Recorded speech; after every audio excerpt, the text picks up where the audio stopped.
అమ్మా వెంకు, అమ్మా చౌడేశ్వరీదేవి, చలపతి నా తల్లి. నాయనా చలపతి, చౌడేశ్వరీదేవి నా తల్లి నాకు కనిపించింది. మండినట్టే ఉంది సంబడం. ఇప్పటి వరకు దేవుడి పిచ్చి దీనికే అనుకున్నాం, ఇప్పుడు అబ్బాయికి కూడా సోకినట్టుందే. చౌడేశ్వరీదేవి ఏం చేసావే?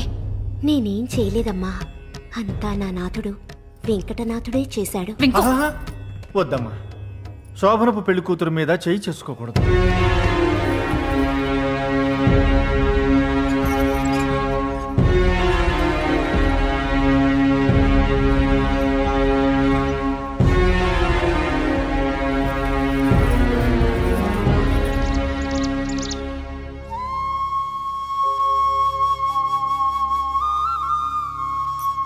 క్షమించండి మావయ్య. దాందే ఉందిలే బాబు. జరిగిన దాంట్లో అమ్మాయి తప్పేమీ లేదు. మా వాడి మధ్య మా కులదేవత చౌడీశ్వరి దేవిని ఉపాసిస్తున్నాడు.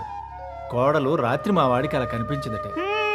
కుందన బొమ్మ లాంటి పిల్లతో హాయిగా కాపురం వెలగబెట్టి ఓ మనవన్నో మనవరాలనో అందించాల్సింది పోయి ఈ ఉపవాసాలు ఉద్ధరణలు ఏమిటి మరిది? కొంప వీధులో పెట్టడానికి కాకపోతే నువ్వు ఆ బుడి దీర్ఘాలు తీయటం ఆపి లోపల తగలడు. పిల్లల భవితవ్యం ఏమిటా అని మేం బుర్రల బద్దలు కొట్టుకుంటుంటే మధ్యలో నీ సాధింపులేమిటి? పో లోపలికి పో. అన్నావు, నువ్వు అన్నావురా అన్నయ్య. మొగుడు పోయిందంటే అందరికీ లోకువే. ఏడవండి, అందరూ కట్టుకొని ఏడవండి.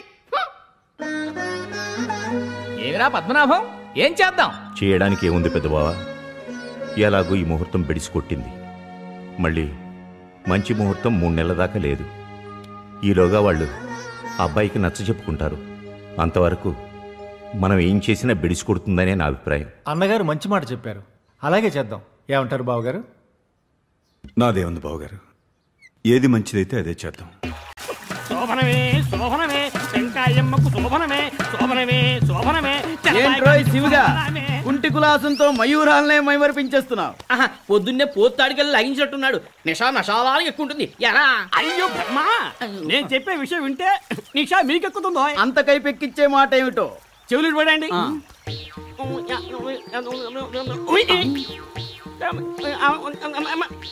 అది సంగతి. పంతులు గారు శోభనాన్ని వాయిదా వేసుకుని ఇంజేటికి వెళ్ళిపోయారట. అంచేత మన వెంగమాంబ మనకి కన్నే పిల్లగారే మిగిలి ఉందో. కుదిరింది. కిట్టయ్య మామకి రోగం చప్పగా కుదిరింది. వెంకాయమ్మని నేను చేసుకుంటాను అంటే పోరా కొత్తం అని ఆ చలపాయి గాడికిచ్చి చేశాడు. ఇప్పుడు ఏమైంది? అవుతుంది, కథ అడ్డం తిరిగింది. వదినా, మరి మేము వెళ్ళొస్తాం. అదేమిటి వదినా, ఇంచేటి వారు వెళ్ళిపోయి మీరు వెళ్ళిపోతే ఇల్లు మనసు పోసిపోవు. ఉండాలని ఉన్నా దానికి అప్పుడే 5వ నెల వస్తుంది. వెళ్ళి ఆ ఏర్పాట్లన్నీ చూసుకోవాలిగా.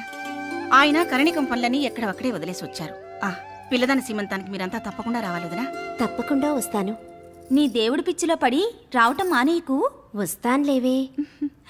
అవును, నువ్వప్పుడప్పుడు జరగబోయేవి జరిగేవి చెప్తుంటావని విన్నాను. నాకు మగపిల్లవాడు పుడతాడా, ఆడపిల్ల పుడుతుందా చెప్పు చూద్దాం. ఆ వెంకటనాథుడే నీకు పుడతాడులే. నీకు ఆ వెంకటనాథుడి గోల తప్ప వేరొకటి లేదేమే? నేను పుట్టిందే ఆ స్వామి కోసం. అమ్మ కావేరి, నాన్నగారు పిలుస్తున్నారు, మరి నేను వెళ్ళొస్తాను. మంచిది.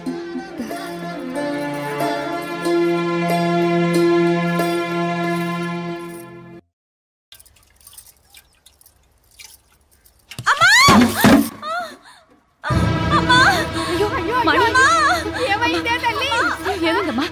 దెబ్బలేం తగలేదు కదా? పిండితో సహా పడిపోయి దెబ్బలు తగలేదంటావేమిటే తల్లి? ఆ వెధవమడి నీళ్ళేవో నేనే తెచ్చి తగలేసేదాన్ని కదే అమ్మా. అసలే ఒట్టి మనిషి కూడా కాదు. ఈ కొంపులో ఇస్తే సుఖపడతావనుకున్నాను. ఇలా గొడ్డి చాకరీ చేయాల్సి వస్తుంది అనుకోలేదే అమ్మా. సర్లేతయ్య ఊరుకో, చిన్న విషయాన్ని కూడా రాద్ధాంతం చేస్తే ఎలా? అన్నావు, నువ్వు అన్నావు. అవునులే నాయనా, మోసేవాడికి తెలుస్తుంది కావిడి బరువని. మీ అక్కల పాటలు పద్యాలు పాడుకుంటూ దేవుడి వంకతో యువతల గిన్నె